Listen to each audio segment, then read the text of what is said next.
At first, he thought it was a tree, tall and black against the moonlight. But then it moved. It unfurled massive, tattered wings and turned to face the house.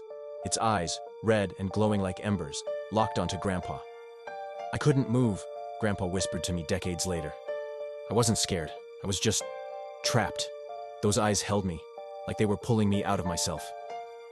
The creature stood there for what felt like hours before it finally lifted off the ground.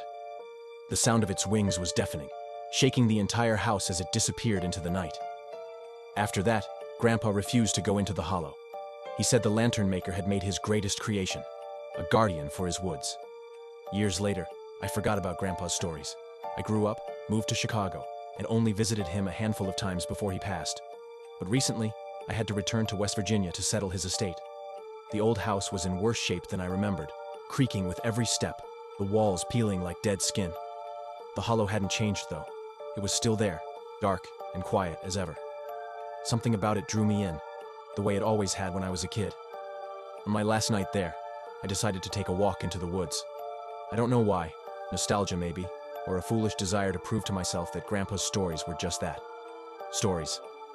I brought a flashlight and a knife, feeling absurdly brave as I wandered deeper into the forest. The air was colder than it should have been, and the deeper I went, the quieter it got. No birds, no crickets, just the sound of my own footsteps. I was about to turn back when I saw it. At first, it was just a glimmer of light, faint and golden, like a lantern swaying in the breeze.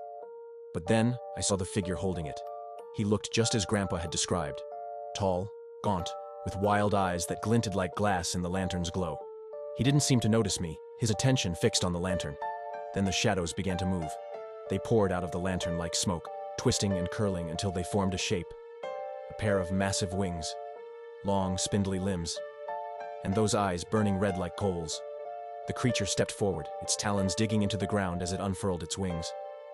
The lantern maker didn't move, didn't speak. He just smiled,